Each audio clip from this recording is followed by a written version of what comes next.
Thanks for joining me. Legends and Losers is sponsored by Oracle NetSuite. To turbocharge the growth of your business, check out netsuite.com/legends today. On this episode, the incredible Marjorie Scholtz. She's an entrepreneur, CEO of Verbhouse, and they are designing a new category of company, trying to make it easy for people to become homeowners.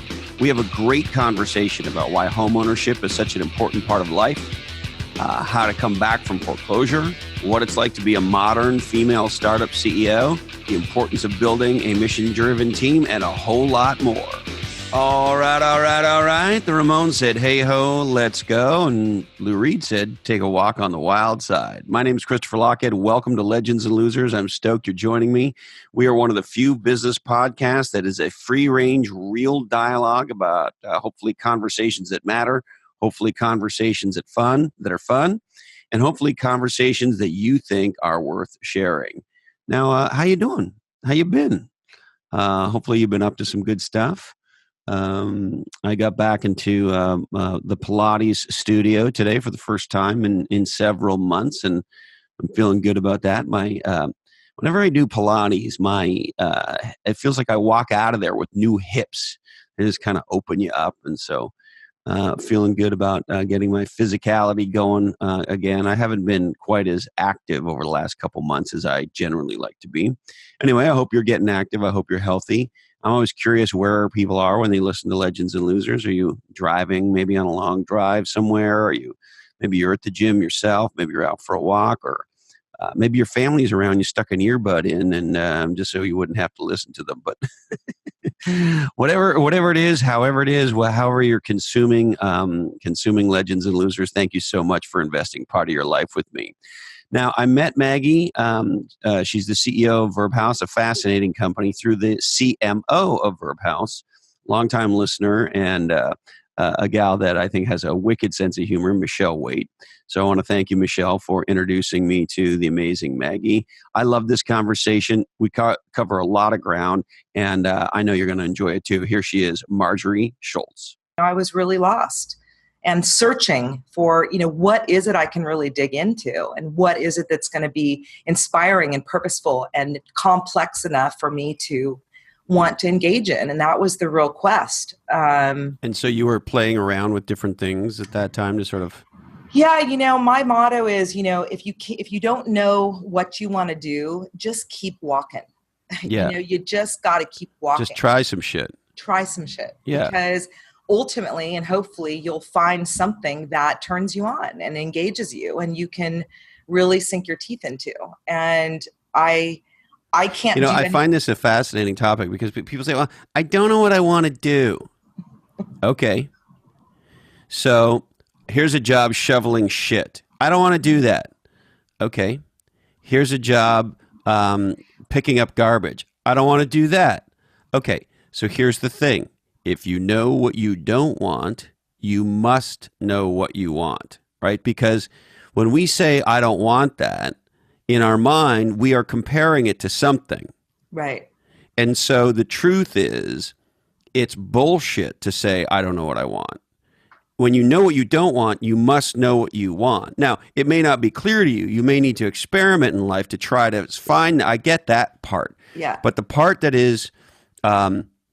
I think people get stuck on is they don't get that if you know what you don't want, then you know what you want. You just haven't discovered it yet. And to your point, Marjorie, you need to just keep playing with life. Keep walking.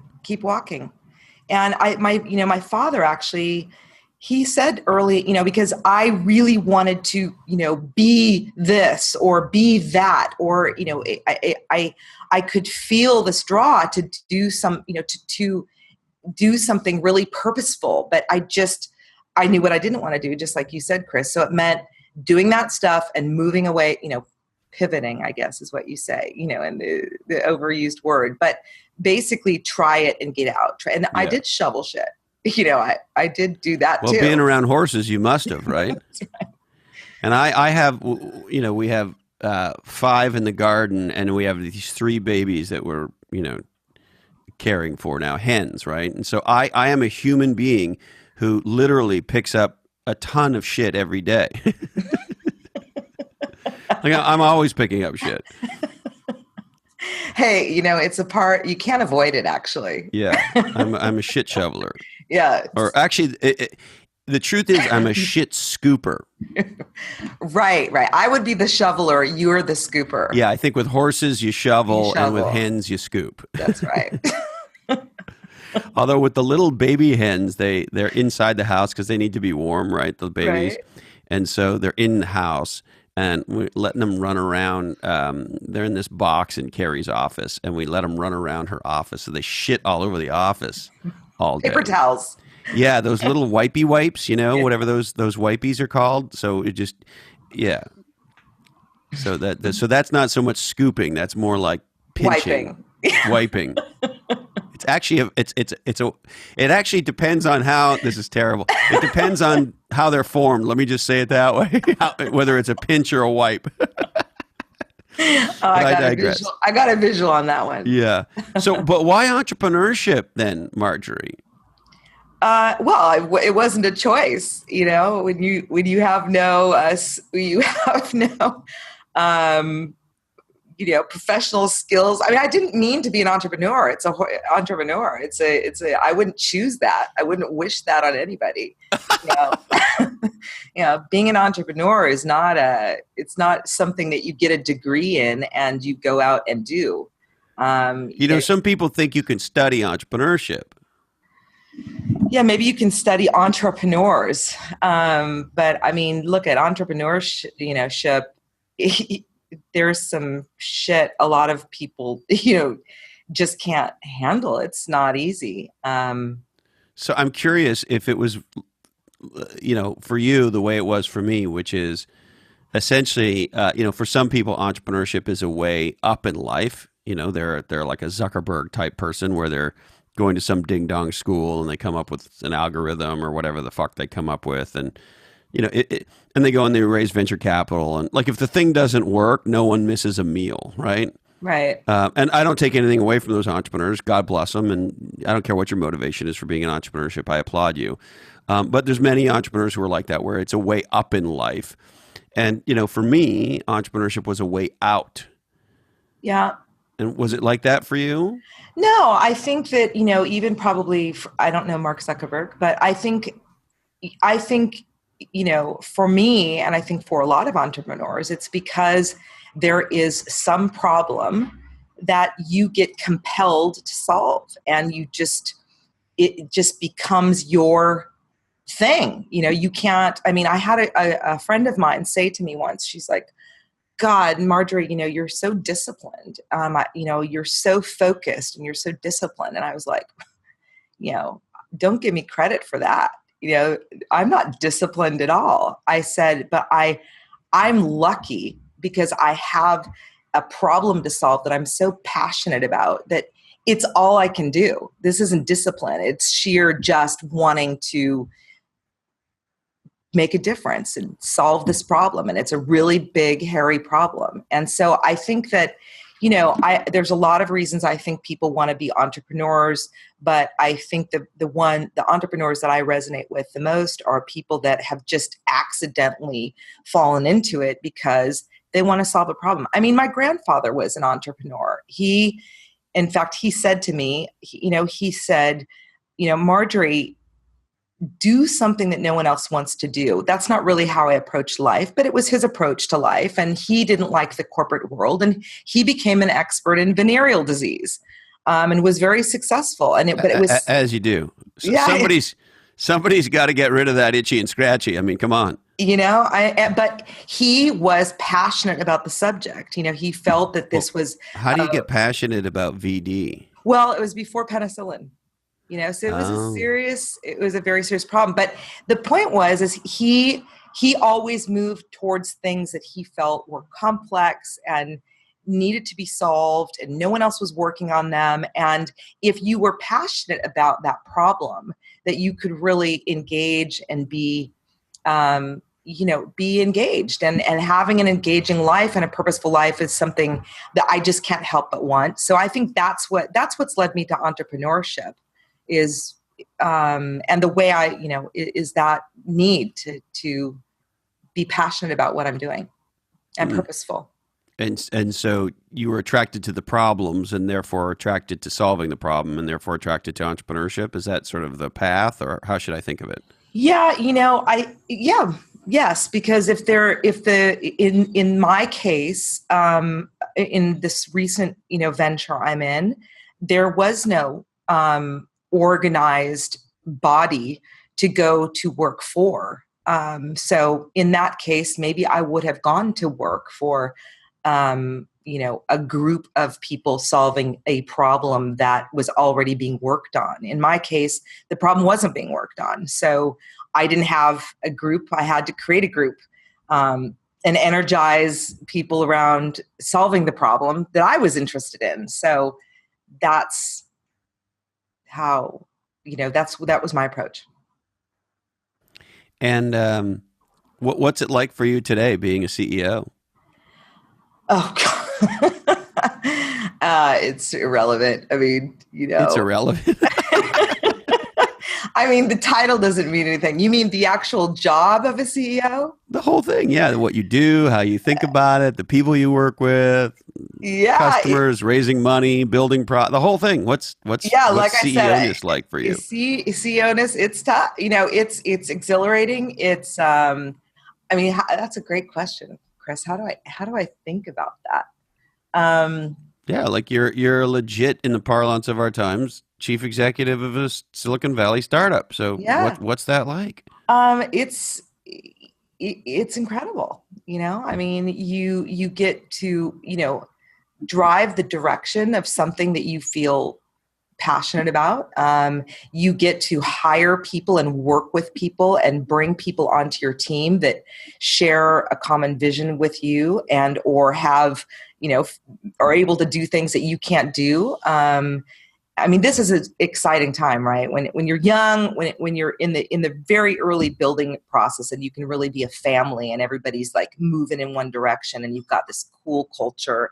On the other hand, money and cash flow is always a major problem, and when it's coming out of your pocket, you're responsible for a lot of lives. And when you're selling the vision hard, because it's what you have to do to motivate people to, join your team and take meetings with you.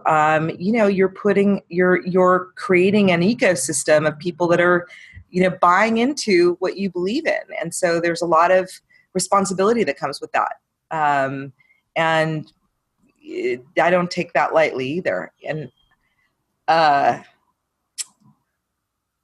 now, and I'm you're gonna make me cry already.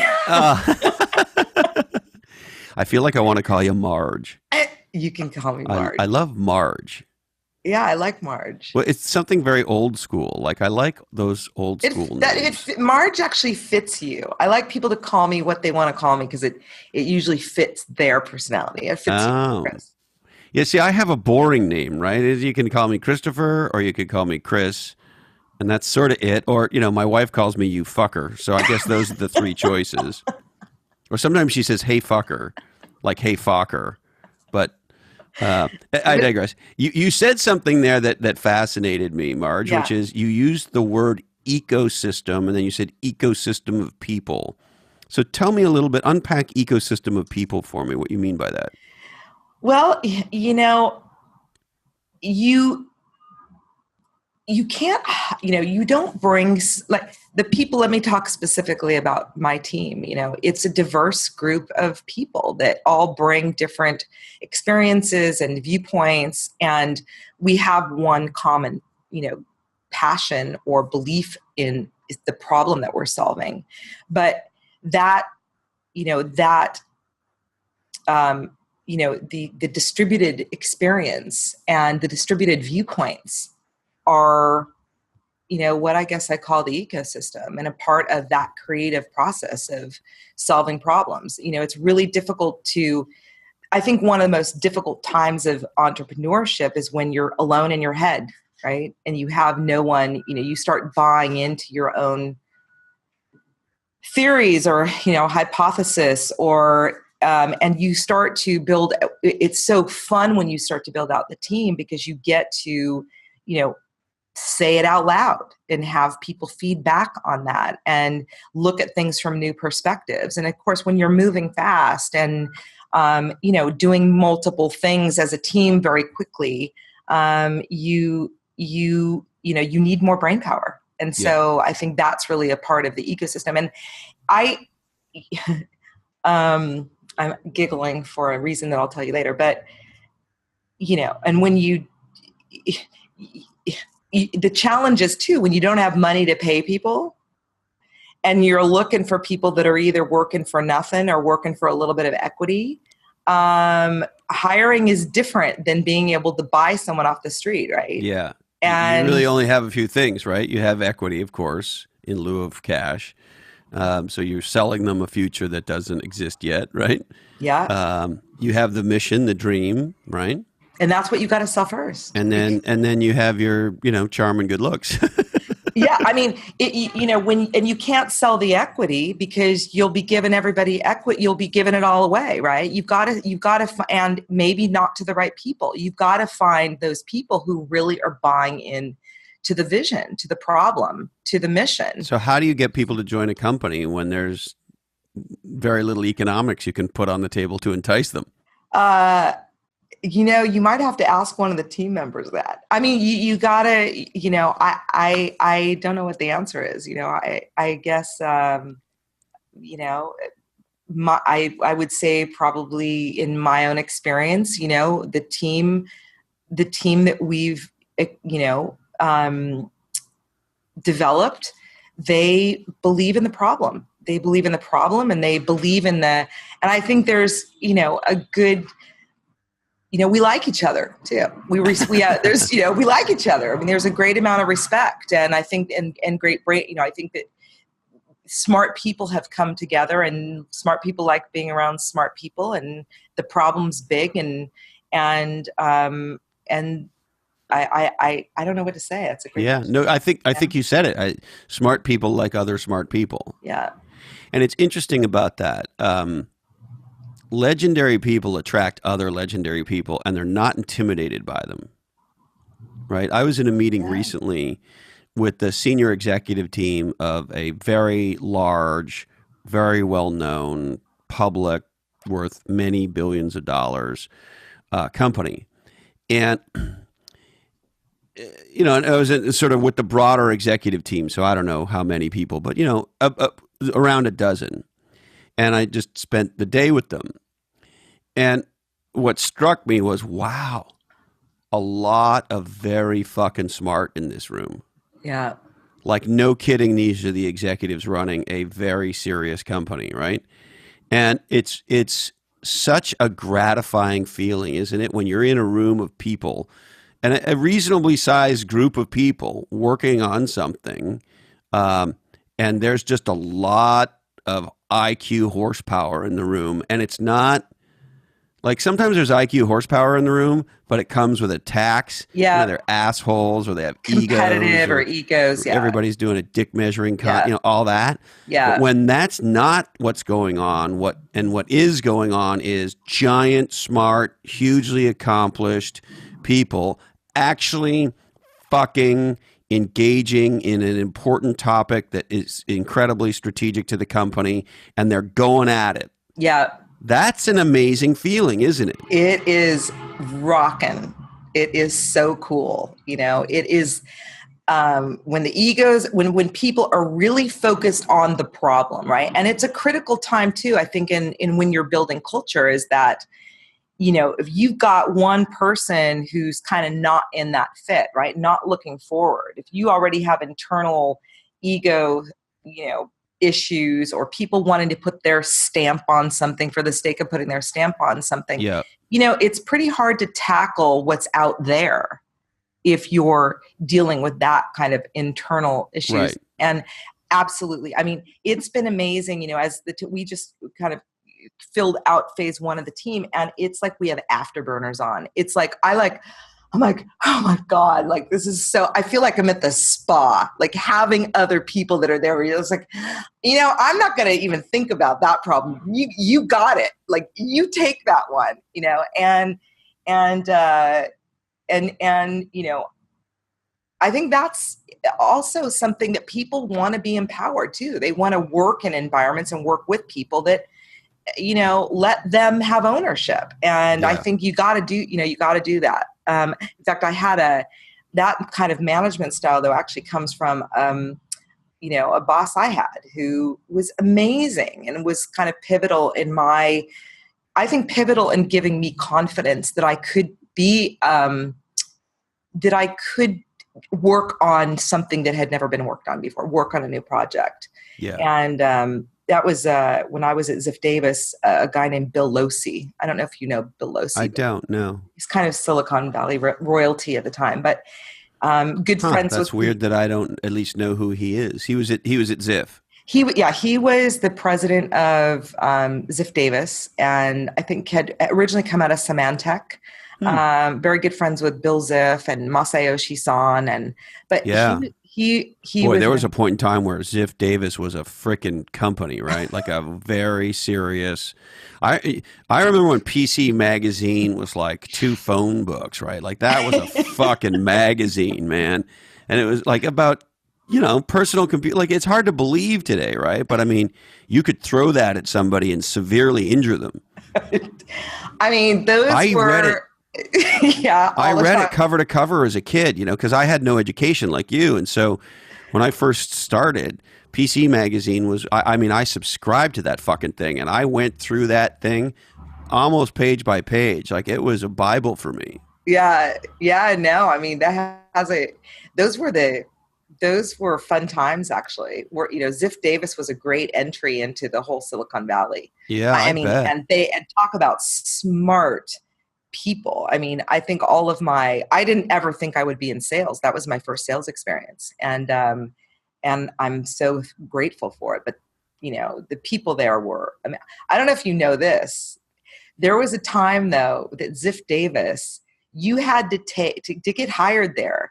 They did a 2-day psychological exam that finally, I think they got, they couldn't do it anymore. But I went through that where you would go to someone's house and it was 16 hours of these psychological tests.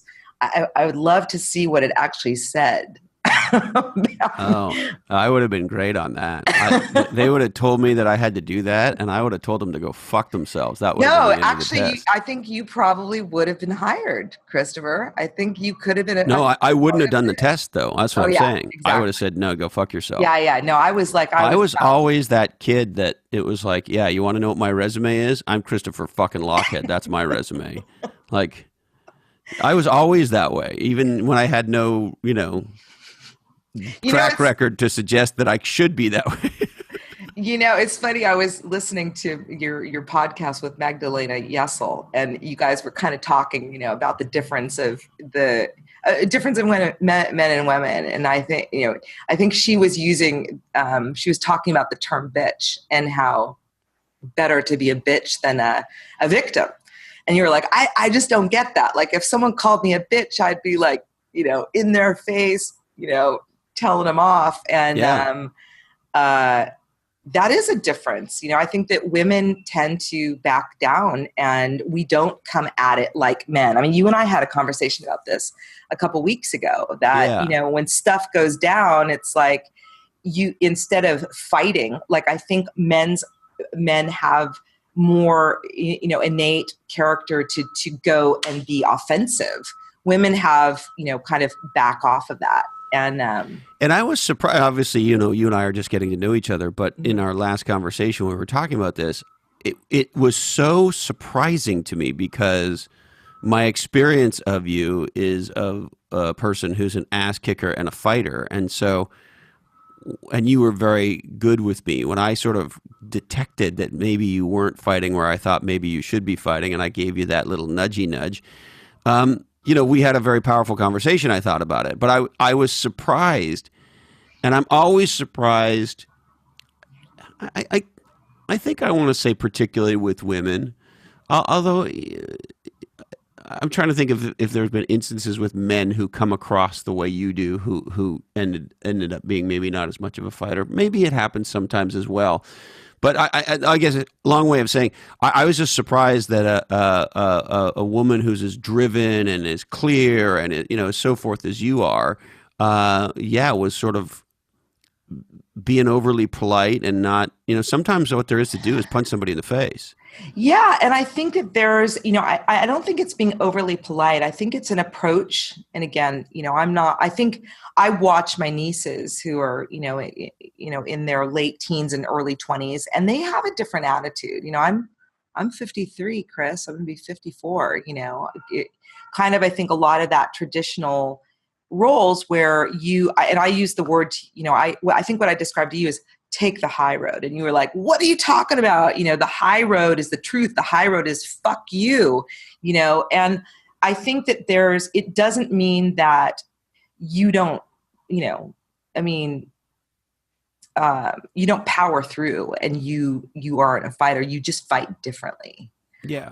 That I get. There's different fighting styles. I get that. Different fighting styles. But I certainly would like to see you be, a little bit more frontal of a fighter, a little more offensive than defensive.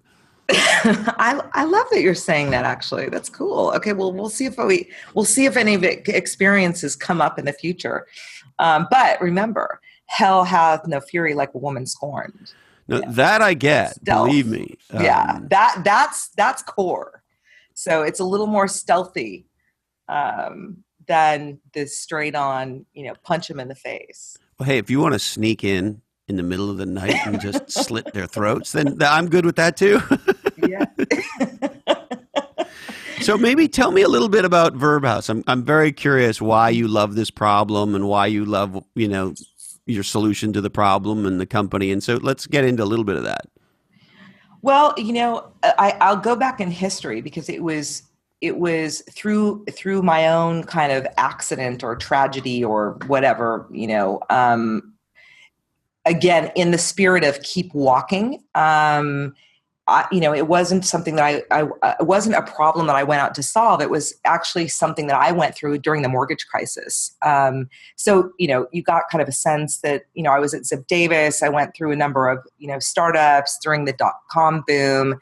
After the .com bust, I, was ready to take a break. And weren't we all? Fuck. Right? I'll tell you, I took 2001 off. Yeah, it's about the same. It's about exactly this. We wound down our company in 2001, and I was like, you know what? I'm going to Italy, and when I get back, I'm just gonna chill. Well, it didn't quite work. I don't chill very well, but I decided that I was dating a guy at the time, and we'd been on and off for many years. And he's like, let's get married. I'm like, well, I want to buy a house, so let's do that first. And then we'll talk about the marriage thing. And so we did. We bought a house in 2002. And housing prices were pretty good back in 2002 they were very compared good. To now. They're very good. And a little foreshadowing, Chris. So, remember, I always like a project, right? Was the project the house or the guy or both? Became the house. And because I have found that if you're in a relationship with somebody who's a project, you're in a dumb relationship. Yeah, no. I don't take on people projects. No. The other thing I've learned, this is a side note, but there can only be one crazy person in the relationship. Okay. Are you the crazy one? Carrie's I'm the crazy one by like a mile. No, I am married to like an incredibly stable, successful, like there's nothing wrong. She doesn't have any daddy. Like there are no Samsonites she's dragging. Like she's comfortable in her own skin. Like she is fucking good.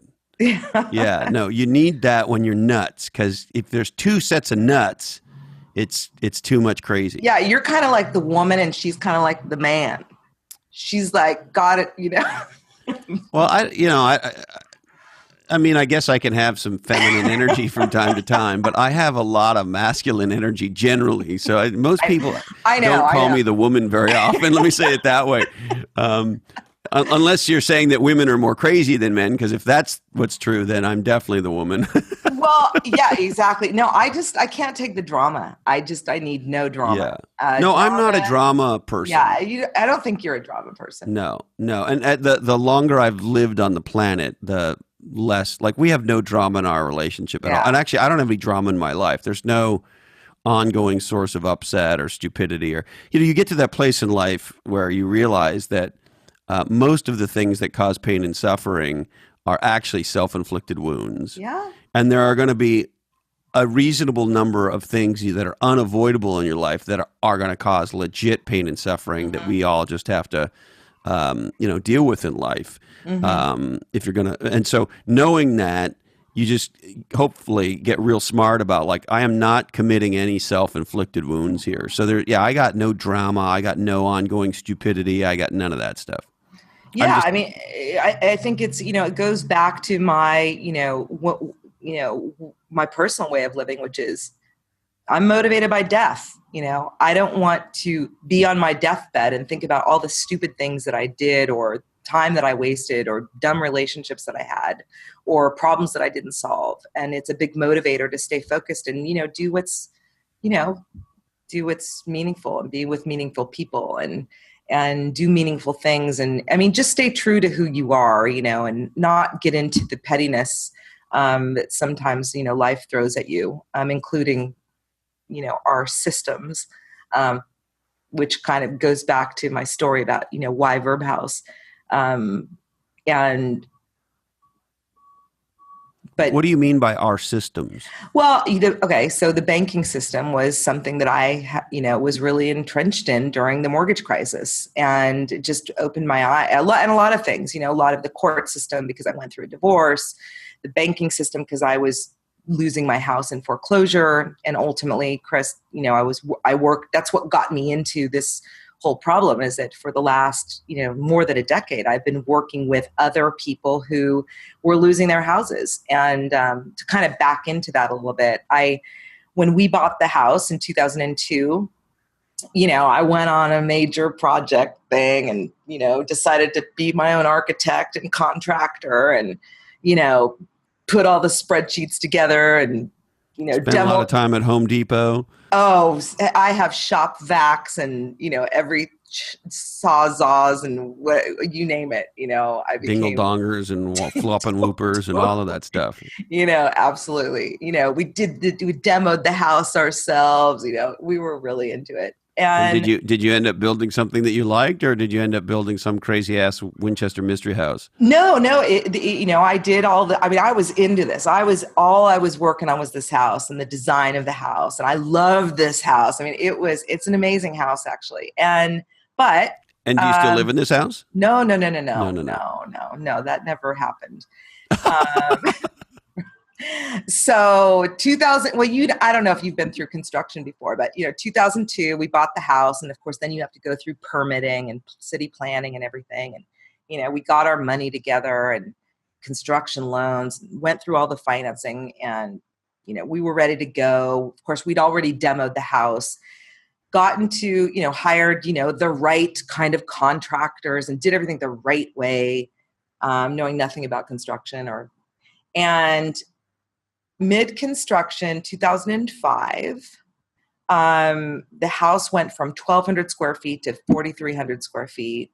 It was a massive project. And we couldn't get the rest of our construction financing. And so we started digging into our own pockets to pay these very expensive contractors. And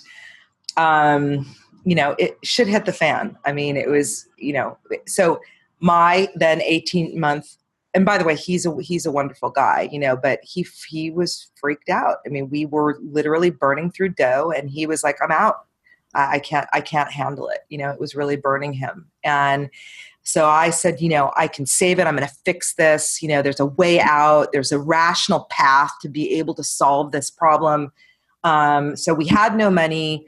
I move into the house put one toilet in, fire everybody, keep one contractor, start digging footings myself. And, I was like determined to save this, start then at that time Countrywide was the bank. So I'm having, ongoing negotiations with them, and trying to, and now not paying them, not making the payments because I'm literally putting all of the money into the, to pay my guy. And, having conversations now with real estate agents and lawyers and attorneys and accountants. And I mean, literally, Christopher, no one could figure out how I was, I even went to the real estate community and said, can I sell it? And they're like, yeah, give us $70,000, up front in escrow, because I need my commission, to sell that, project that isn't even completed. So it was a real mess. And, yeah. And you were not necessarily, you weren't a puppy at the time, right? You were along in life. You I were was not in my late 30s. Late 30s. And so now you got zero and a fucked up house. Got zero and a fucked up house. Yeah. And debt, I assume, right? Some debt. So, and again, going back to, I, come from an academic family, very traditional. I mean, this was the meltdown. This is kind of like, okay, Chris, or, keep walking, but then you walk into something that you just would have never walked into it, right? So just a giant self-inflicted wound. It was awful. And, I had never not paid a bill before. I was afraid that black vans were circling the house and I was going to be arrested. And it was really, it went against everything that I had been taught, which was, you sign a contract, you pay your bills, you have good credit and do all this stuff. And it just imploded. Did you end up going bankrupt or what happened? Well, before that, again, thinking that I could fix this and negotiating with the bank, ultimately I lost everything. So my cars were repossessed. By 2008, the house was in foreclosure. And in the meantime, though, around 2006-07, I started getting calls from friends and family and friends of friends that were like, hey, Marjorie, I hear you're going through this thing with your house. You're negotiating with the bank and, can you help me? Can you help me? I don't know where to go. I talked to my attorney and they want a bunch of money and what do I do? And I was like, yeah, I'll help you. And so I started working with other people that were having, a similar, not similar because they were in construction, but, first, someone. Yeah, the housing crisis fucked a lot of people over, right? There's a lot of people who are upside down in their houses and didn't have any equity anymore, and it's a crazy ass thing to think I don't have any equity and I owe money. What? Yeah. And, if you have a house in San Francisco and you had great jobs and, this isn't a subprime issue, by the way, this is just, you got a good job, you've got a monthly payment of $6,000 a month with tax and insurance and everything else. And you lose your job and you start draining through your savings pretty quickly. It happens overnight. The thing that people always forget, of course, is let's say you do have a $6,000 monthly payment. Well, you've got to earn $12,000 to get to that nut. And that just deals with the payment, never mind the rest of your living, right? That's right. If you have a $6,000 payment, you probably need, I don't know, you tell me. You need $18,000 a month. Yeah, I was going to say pushing up on $20,000 a month gross to make life work in the Bay Area, right? Yeah. Yeah, and it was... And it's hard to believe that like on $20,000 a month that you're not like, the mayor of Happy Town, right? But you're not. No, this was, and what was interesting is, when I, at first, of course, this was kind of, my, personal network, referring me to other people. And so, these were folks that typically lived in San Francisco or they had second properties that maybe they were trying to delever themselves from to be able to, start to eliminate debt and kind of shore themselves up on their residential properties. So, kind of starting to realize that other people were going through this. No one knew it was a mortgage crisis yet because this for me began in really 2006. And so by the time I went into foreclosure, I had actually there was a neighbor of mine who was in real estate, and he said, Marjorie, why don't you get into real estate? And I was like, I don't want to be a real estate agent. That's not my thing. But I am really, and here I'm, of course, in my own heap of, shit. But I really am passionate about what's happened. I mean, right. The work that I'm doing with these other people is really fascinating. And I feel passionate. So what year did you start Verbhouse? Well, the idea came in 2011. So it wasn't until, I had been in this distressed mortgage environment for, almost, what was that? 8 years.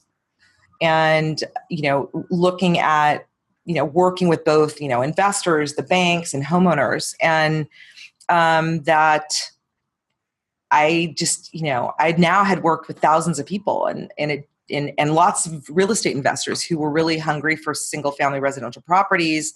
And the banks were just, I know, we can go into it about the banks, but I was like, this is broken. This is so broken. And there are so many people that are going to be locked out of homeownership, possibly for the rest of their lives. And this makes no sense because it was natural that the banks would retrench and tighten their lending guidelines, which they did.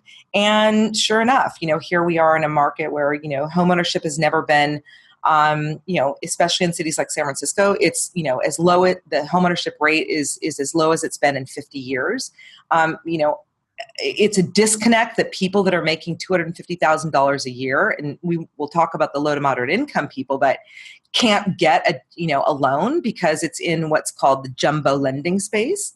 And it's a big social problem. But individually for people, and this is where I get, I'm so emotional about it, is I believe, this idea that rentership is a lifestyle is just bullshit. This has been, this is getting sold to us by the banks and by developers. But the fact is that, rentership should be used sparingly. People need to have, homeownership, number one, financially makes sense in markets like this, but emotionally too, this idea of living, people that are living in a transient lifestyle, ask anybody, and I know more about homeownership behavior, I can say, than anyone in the United States, because I've worked with more homeowners of every socioeconomic, class, that this is the, Maslow's hierarchy of needs is real. This is an important issue. Well, and it's funny you say that because I didn't have a sense of home growing up. I had a strong sense of connection to my family. We moved around a bunch. I had a home feeling about my grandparents' house, but we moved around a bunch. And to your point, we never owned a house as kids. So the only, stable home that was owned was my grandparents on my mother's side and my grandmother on my father's side. And it's really only been, for me, Marge, in the last decade or so that I've really gotten the power of home and community. Yeah. And that may sound crazy, but no, it doesn't. I live in a place today that I absolutely love. I love the community. I love the neighborhood. And I love our home. And those things have been absolutely transformative. And the weird part for me is a good day is a day I don't leave our house. Like, that's a fucking great, I didn't go anywhere today. Yeah. Like, that's, and a friend of mine who, her and her husband built their own home. And she said to me, I was sort of, because this was a new experience for me, I was sort of thinking, is this bad? Is something wrong with me that I never really want to go anywhere anymore? Like, is something happening to me? And she said to me, if you build a house that you never want to leave, you won. And I was like, oh, okay. So like I'm having this profound home neighborhood experience. Mm-hmm. So I guess my point is, if you had said that to me a decade ago, I'd go, oh yeah, that sounds nice. Today I have a completely different, and I understand how profound what you just said is. Wow, that's really cool. And you know what I love too is that you also said it's the community. Like in some of your podcasts, I hear, you talk about Santa Cruz and you talk about, the shops and that is, that's really, really important. I mean, that's the glue, when you feel grounded in a place that you feel like is, it's your own, and you become also part of the community, which. Yeah. And you also become a person when you see things that are out of alignment with the values of the community. You're like, hey, you don't get to do that. Pick that cigarette up. Yeah. Like, you don't do that here. Yeah. That's not what we do here. That's right. That's right. Yeah. And so I think, this is, it's, it's home ownership, how. Well, and actually, the other thing, I hate to cut you off, but like, kids don't play outside anymore. Have you noticed this? Yeah. In a lot of communities? In a lot of communities, yeah. And even in weather like ours in Northern California, there are people who their kids, they don't let them out, or there's nowhere to play, or they're worried or whatever. And it was either yesterday or the day before, my wife, Carrie, and I were talking about this exact issue. We saw this pretty young gal on our street skateboarding by herself. And I don't know how old she is, 12-ish maybe. Yeah, in that kind of zone. And it just, and we say hello to everybody, so I saw her and I said hello, and we ended up having a nice little chit chat. And after it was over, I talked to everybody, right? And after it was over, I said to Carrie, I said, wow, I think there's a lot of places where that doesn't happen. Mm-hmm. Where a young gal like that is not necessarily roaming around the hood on a skateboard, mm-hmm. and certainly wouldn't talk to, some dude like me, right? Mm-hmm. And so I guess my point in all that is just to underscore what you're saying, the power of a community. And when you have a real community, a young person like that can feel safe and doesn't, feel threatened and it's like, wow, it's so nice to live. Like, that's the way it's supposed to be, isn't it? For fuck's sakes. Yeah. And I think the challenge too that we have now, and this is something that emerged, as we were developing as I was developing the thesis and we got into more product development, is that, on the other hand, there are a lot of people that want mobility, right? And I think we're going to see this even more as we have, millennials, kind of really coming into financial power to be able to make big purchases like home purchases. So it doesn't mean that you need to be a homeowner and live in a home for 30 years. This isn't realistic. I don't know when you and Carrie, moved into your place, but the fact is that people are going to move around. It still doesn't mean rentership. I'm not going anywhere, Marge. Yeah, you're not. I know. You're not. I also, it's different. But you're not. But if you were 25 or 30 or 40, you may still be. Totally different. Are you 40? I just turned 50. Oh, okay. I didn't want to make any assumptions. Yeah, okay. It's nice of you to call me 40, though. I'll take it. So it's but not. Yeah, it is life stage. And also, I think it's life experience. I mean, in my case, I spent the better part of 20 years on a plane. Yeah. I mean, I led a nomadic life for a very, very long time. And my house was a place that I flopped. Yes. I mean, in a very real way. I was always working, and I was on a plane half the time. And when I wasn't on a plane, I was at the office for, 10, 12 hours a day or sometimes more. And so, and commute times and all of that, right? So literally my experience of my house was like a campsite. Come home, have a little bit of something to eat, a beer, and pass out. Right? And then get up next day you're out again. Yeah, totally. Right. So it was really, and I lived in a wonderful place and all that, but it's weird, but I didn't have a sense of home in my house. It was a place I hung out when I wasn't working or flying. Yeah. And it probably, and were you renting? No, that was the time of my life I'm thinking about, no, I was absolutely owned the house. Yeah. Yeah. Yeah, but it wasn't home. You were. It wasn't home. No, it wasn't home. It wasn't. Well, you didn't have, and you didn't have time to make it home either. That's right. Yeah, it was a beautiful house and all that, but it didn't. Yeah, it never felt like home. Not in the way that where I live now is. And I understand. why a nomadic life is really fun. And if it's a choice you make and you want to, today I think it's really cool. You could say, hey, listen, for the next 5 years, we're going to Airbnb and we're going to live here and we're going to live there and we're going to experience Paris and Rome and India or whatever the fuck you want to do. Have at it. I think that's great. And I love that I did all that traveling. And as corny and sort of dorky and whatever as it sounds, I do feel like a citizen of the world. I have friends all over the world.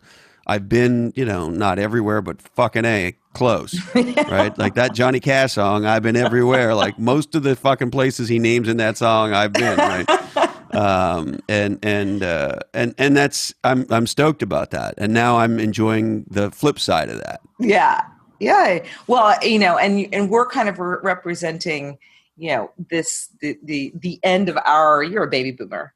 Then. No, you're not a baby boomer. I was born in 68, so okay. I'm at the very beginning of Gen X. Yeah. So at the very end of baby boomer. Yeah.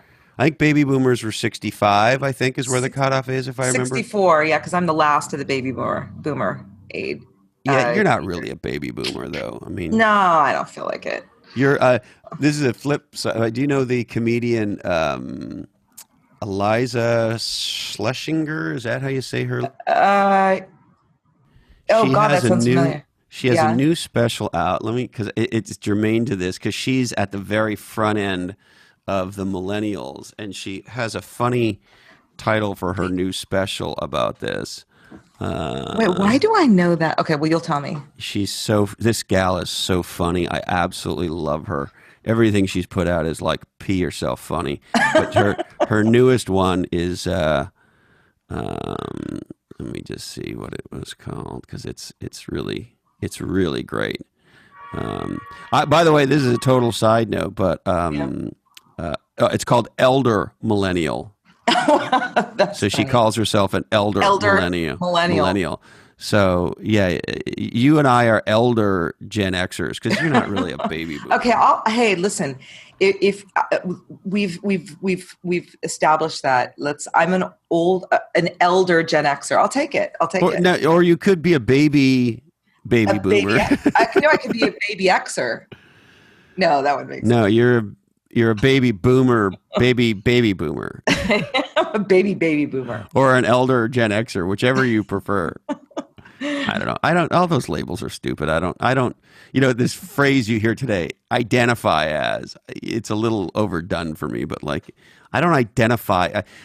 I think it's very important to be rigorous about the labels you put on yourself for yourself. Mm-hmm. Right. So I don't. Yeah. Great way to say it. Right. Very Taoist, actually. Right. Don't be a part of a group. Don't join the gang. Don't sign up for a cause. Really be individualist. Well, be a person who thinks. Right. Mm-hmm. Like politics is a great example for me. Like I don't know when politics became religion, but it's dumb. Right? Like, if you're a Democrat and you just everything for your side is the right thing, then you're an idiot. And if you're a Republican and it doesn't matter what Republicans do, if it's a Republican thing, you agree with it, you're an idiot. Yeah. Right? And I actually think if you do choose to, quote unquote, identify with a group, and I understand that. I have some self-identities that connect to things. I'm not like I'm the same as anybody else, but, I think you have to be very thoughtful about being critical of some group you say you're a part of. Yeah. Right? It's like all this men-women thing, right? Like, I don't, defend men because I have testicles or, right. Like it's not, I'm not, or white guys for that matter. I'm not in a club about that, right? Yeah.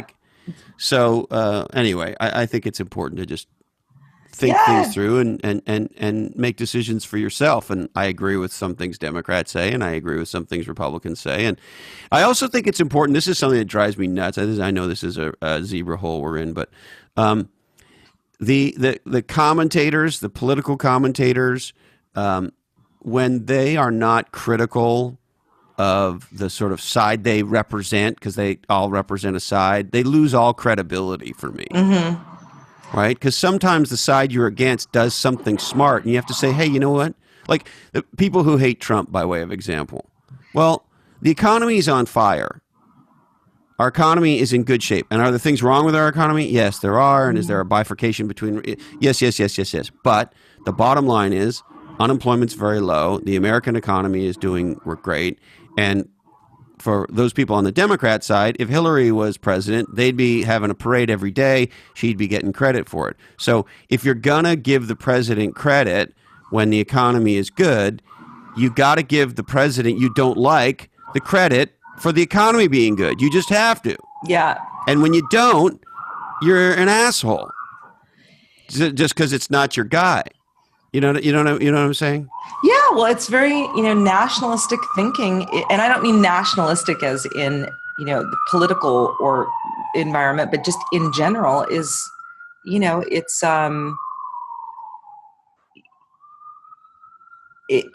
not, how do I say this?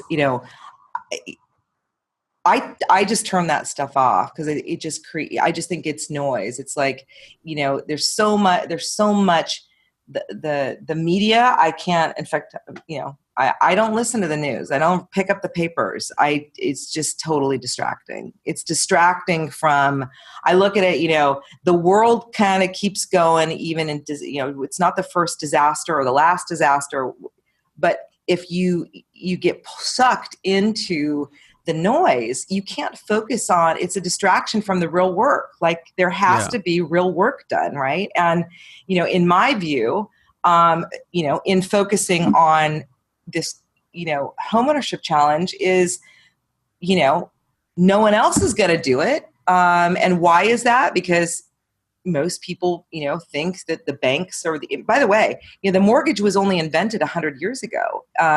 It's like it's existed for thousands and thousands of years. No one even understands that it's just what has, it was developed in a reaction to the Great Depression. It's a very new product. And unfortunately, it wasn't developed by an entrepreneur. It was developed by the government. And so, is this product relevant anymore? But we just think it's the way it is. And so what's the new way? What's the new way to home ownership, Marge? Well, I believe there's our way is really home ownership as a service. So define or educate me on home ownership as a service. Being able to have all of the benefits of home ownership without the ownership. It's and how's that different from renting? Well, in renting, you don't build equity. In renting, you have limited. So you're helping people build equity. Well, let's take it to if I asked you, Chris, why did you want to be a homeowner? Why is that important to you? Yeah, it's a great question. Why would you want to, what is it about homeownership? What list those things for me that are important to you about the idea of homeownership? It's interesting. I don't know that I've ever thought about it as explicitly as you're asking. I think, I'll speak for myself. I think having a sense of place, having a sense of routine, there's so much uncertainty in life that I think when you can create for yourself some level of certainty, there it is comforting, right?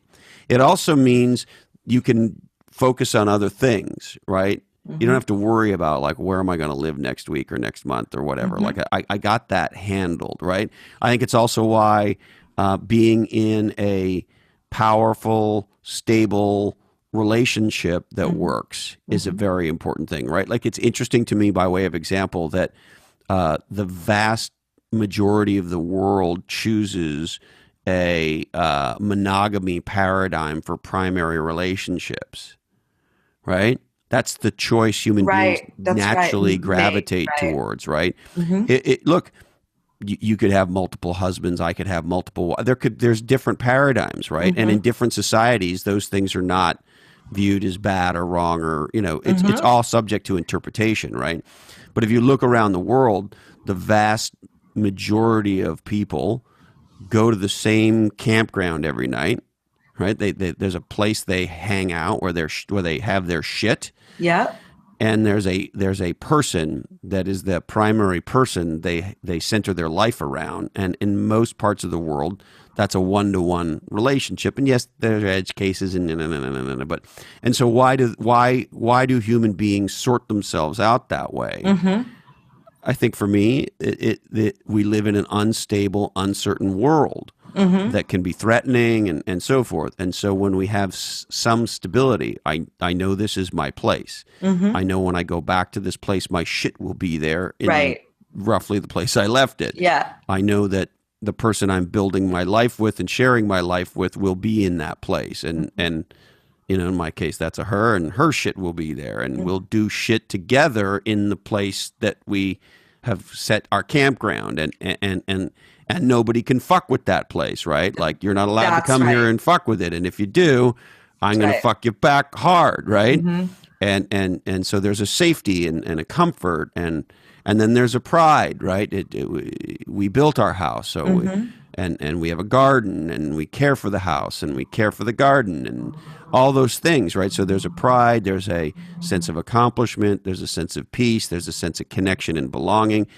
And a lot of that comes from home, and a lot of that comes from community. And then, of course, a lot of that comes from the person or persons that you share that home and community with. So I don't know that I've ever quite unpacked it out loud for myself, but in response to your question, that's, I think, how I think about it. And look at how powerful that is. It just described the foundations, and you just described to me something that you probably don't describe to most people, because this is so fundamental and it's ubiquitous, right? Everybody has to live somewhere. And your feeling about home, Christopher, we go into a room with, ask your friends. I mean, it's amazing what you learn about people too when you ask them about home, because you just told me about your relationship. I know that you have a garden now. I've just learned something about you because you described home to me. And that's how powerful it is. And I've really learned that over time, Marjorie, that for lack of a better description, home design, however you want to define home, is a seminal, critical, foundational component of life design. That's right. And so if you look at the opposing choice, which is renting, and by the way, I rent. I've been renting since I left my home in 2008.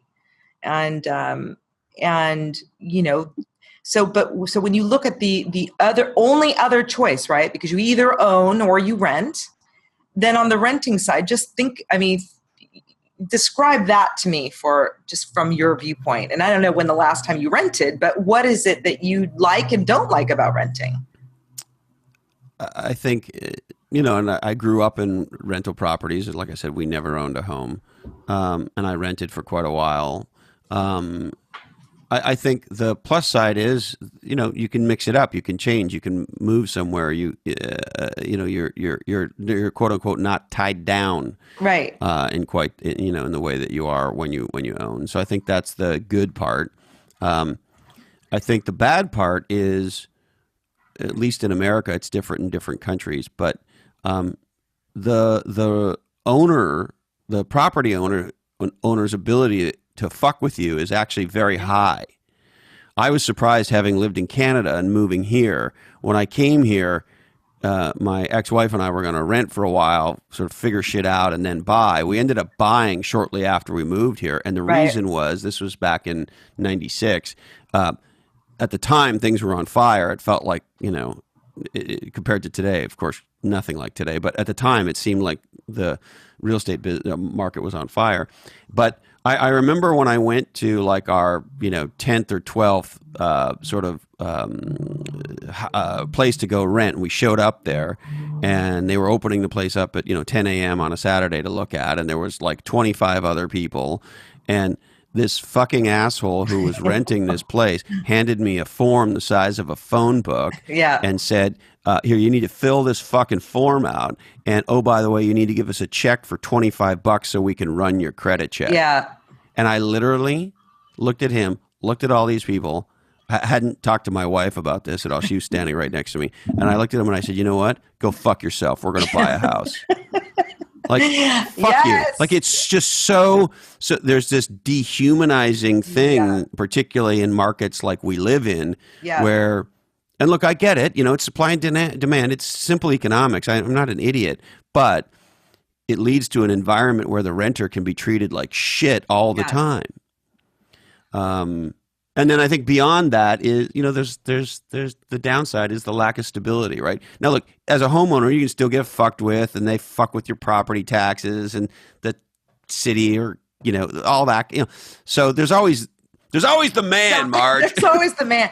That's true. It's hard to get rid of the man. That's right. That's right. And so the question is, how can you get rid of as many of the mans as possible? Well, I mean, you can, yes, you can, because, first of all, the mortgage and the home buying process and the home owning process, that whole process, it has lots of taxes around it, right? Because it's institutionalized, it's regulated. I mean, everybody's got their fingers in it. The mortgage brokers, the counties, the and some of that's not going to go away. The real estate commissions. I mean, you got so much taxation. It's so funny. Like, remember during the whole healthcare debate and Obamacare or not Obamacare and all that, and this mantra, well, I don't want the government coming in between me and my doctor. Really?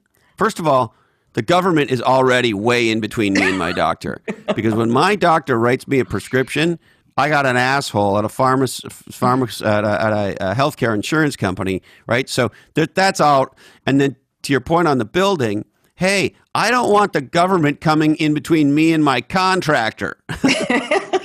But there's a lot of government in between me and John. A lot. Yeah, that's right. Right. And, way government. I mean, when we, first of all,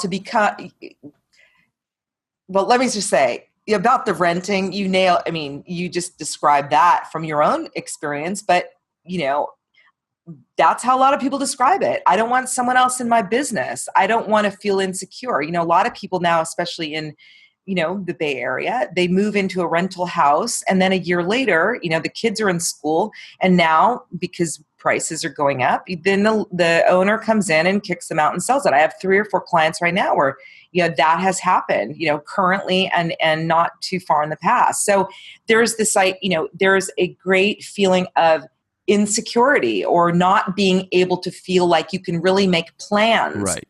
And that's what's disruptive to this kind of emotional thing that you just described about home ownership. So, what we're tackling is how do you combine the bet? And by the way, what you didn't say is, but I want the deed, Marge. I need the deed. That's not what people, thank God we're in a sharing economy, because if you ask people probably 12 years ago, they would say, I want a deed. Where's the deed?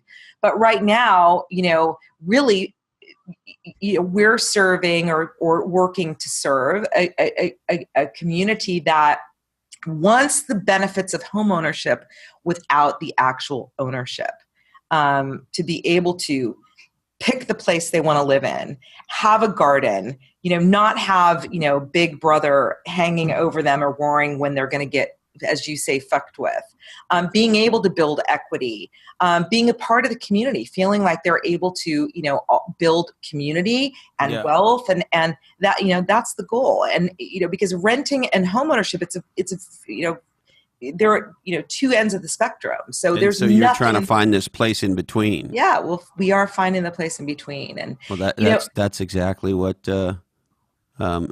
Keith Richards said, right? It's about the space between the notes. Ooh, I got to put that one down. I don't know if he said it first. I think Duke Ellington said it. A lot of great musicians have said it, but it's the space between, right? And then of course, isn't there I can remember being very intoxicated at a Dave Matthews concert, the first ever Dave Matthews concert at the Pac Bell Park at the time, and I'm pretty sure there's a Dave Matthews song called "The Space Between." I think there is. I love Dave Matthews. I will play Dave Matthews in my grave when I die. Yeah, that's I yeah. It's couldn't this. listen to him for a long time because I was so hammered at that concert. Every time I heard a It made Dave you think Matthews about song, just I was being like, "Oh my wasted. god, I'm fucking gonna die." But Yeah. I So digress. So, what an exciting mission to be on. yeah, it is. But you don't know what you don't know, right? And so again, I mean, it's what did I say at the very beginning, Chris? Tackling something. I mean, this is meaningful for me. I don't have Yeah. to. I love waking up in the morning. I love waking up in the morning and knowing that we're working on something really big. And Vinod Khosla, actually, I love the way he had described this. Big things happen and interesting things happen at the edge of the system, where things are fuzzy. And it is very fuzzy. I mean, look at a lot of people think I'm totally nuts, that we'll never be able to raise the capital to leverage private capital, and put that directly with a homeownership experience, because that's what it requires, right? And that was the original vision. It's like, look at if the government is really in the middle of homeownership, how is it that we get private capital to be able to impact homeownership directly? I mean, if you, Christopher, want to be able to make sure that the schools or whatever it is that you're passionate about, or the firefighters or teachers have places to live, how do you do that directly? You don't. You got to do it through your all of the whole political system, which is just broken anyway. So, this is a way for private capital to have some ownership over homeownership. But it means raising a lot of capital, and people think we're crazy and we'll never be able to do that. But, we'll prove them wrong. And you know what Hunter Thompson said? No. When the going gets weird, the weird turn professional. Wait. It's one of my all-time favorites. When the going gets weird, the weird turned pro. Yeah. That's awesome. Yeah. So so that's what we're tackling. Awesome. But it was really about, how do we get into consumer lending around homeownership without becoming a bank? And, so we figured it out. So, But again, like I said to you, legends and losers, we're now on a journey together. Yes, we are. All right, Marjorie. This seems like a good kickoff point. I know you got to go transform an industry. Anything else before we wrap? No, this was really great. I enjoyed the conversation. Next time, let's do it at night, and then I'll have a glass of wine. Hey, there's nothing better than day drinking.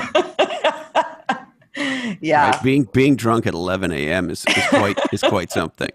So I would open the aperture, Marge. Okay, well, we'll discuss that next time. It was great to talk with you, Chris.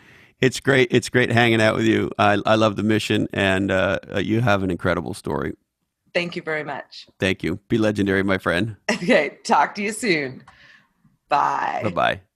Whew, man, if you love that episode as much as I do, why not share it with people right now on social media? Your shares make a big, big difference. If you want to do anything to support the show, if you're willing to do one thing to support this podcast, sharing it is the thing to do. So please share this episode on social media, email it to a friend, tell your friends, drop flyers off the top of your building, however you want to get the word out. I would deeply appreciate it. Now, it's grow time for your business, and NetSuite wants you to have a growth in your online sales. We live in an omni-channel world. That is to say, physical, digital. Many companies sell through a distribution channel as well as selling direct. You might have your own retail locations, maybe even your B2B. But even if you're B2B, we live in a digital omni-channel world. And NetSuite provides you with responsive themes that make your website look amazing, and site management tools that allow business users to make website changes. NetSuite also has plugins to add new website capabilities. And that means that NetSuite is really the engine for your online and mobile sales, with a key focus on driving customer engagement and conversion. NetSuite provides the unique features, functionality, and capabilities you need to support the distinct needs of both B2C and B2B web stores. So you might be both, you might be one, you might be the other. Maybe you're one day, the other the next day. I don't know. But regardless of whether you're business to business or business to consumer, NetSuite allows you the capabilities to build a powerful digital omni-channel presence. And for listeners of Legends and Losers, NetSuite is offering a free 1-hour growth review where you can have a chat with an expert in your industry about omni-channel sales if you like. So go to netsuite.com/legends and you can set up your free growth review. And you'll also discover that NetSuite is surprisingly cost effective. So take the first step to becoming an omni sales channel awesome person company at netsuite.com/legends today. All right. Also want to let you know we are starting to do more Q&A shows. If you have questions for me and or Joe and Bix Bixen, you can always email blackhole@legendsandlosers.com. Keep your questions short and clear and to the point, and that will increase the likelihood we get to them on a future episode. And check out legendsandlosers.com. We got an awesome new website, and subscribe there. If you subscribe at legendsandlosers.com, that's the only way we can build a direct relationship with you. When you subscribe on iTunes or Apple Podcasts or anything like that, we don't know you exist. We don't know you're out there. So if you want us to know you're there, that you're a fan of the show, that you're a supporter of the show, or maybe you just like to get emails from us on all the hilarity, subscribe at legendsandlosers.com. All right. We would like to thank the awesome people at Verbhouse, making home ownership easier, more accessible, and reinvent it. Check out verbhouse.com. The #1 bestseller from Heather Clancy and myself, Niche Down, How to Become Legendary by Being Different. Go to Amazon.com and pick up a couple hundred copies of Niche Down today. OneLifeFullyLived.org, the nonprofit helping you dream, plan, and live your best life. Check out OneLifeFullyLived.org. Equity Directory, if you're an entrepreneur, if you're in the entrepreneurial ecosystem, you're working with entrepreneurial companies, then you want to be on equitydirectory.com, where startups and startup talent exchange work for equity. The new book from my dear friend, multi-time guest, our first-time guest, and the most frequent guest on Legends and Losers, none other than Dushka Zapata. Her new book is out. It's called How to Build a Pillow Fort and Other Valuable Life Lessons. What a great title. How to Build a Pillow Fort and Other Valuable Life Lessons on Amazon.com. Speaking of new things that I'm really into, the co-producer of Legends and Losers, none other than the nicest man in podcasting, Jamie J, has a brand new podcast out, and it's called Culture Eats Strategy. Check it out wherever you get legendary podcasts. And do you want to have a breakthrough in leadership? Do you want somebody who can come into your company and help facilitate positive change? Then check out Flourishing Leadership Institute at lead2flourish.com. That's lead2flourish.com. Growwire.com. It's what legendary entrepreneurs are reading. Check it out. Growwire.com. I'm blogging there. Heather blogs there. There's some stuff from Eddie Yoon up there and lots of other smart people. Growwire.com. And we have a growing audience in Australia. Shout out to Australia. Love you very much. And if you're in Australia, you want to do some legendary marketing, check out rapidmedia.com.au for legendary marketing results in Australia. And the good people at kiva.org. If you want to support entrepreneurship in the developing world with microfinance loans, check out Kiva, KIVA.org. Now, I must remind you that today's information is provided to you solely for informational purposes, and this oddcast is a sole property of the Legends and Losers Oddcast Network, and we would love you just a little bit extra if you shared the shit out of it right now. I must tell you that all rights do remain disturbed. This oddcast is not recommended for wankers and is often highly flammable. Be nice to your mother. Support your local entrepreneurs. Don't forget to buy John's Crazy Socks. Tell 2 people you love about 2 podcasts you love. It turns out that if you're not into podcasting, figuring it out can be hard. So sit down with somebody, hook them up on their smartphone or their iPad or whatever they got, and tune them into some podcasts. Look, it's not the Priuses that are the problem. I have no problem with Prii. What I do have a problem with are the Prii drivers in the left-hand lane with 15 people behind them. So be kind and get out of the left-hand lane. Listen to Katie Lang, only buy pasture-raised, free-range eggs. Thank you, Dandy Candy. I love you, Mom and Dad. Hey, Colin, This oddcast really ties the room together, doesn't it? Today, our deepest apologies go to Hugh Martin, Senior Vice President at Verizon. Sorry, Hugh. We just ran out of time for you. That's it, my legendary friends. Thank you so much for investing some time with me. I really appreciate it and look forward to hanging out with you again on Legends and Losers.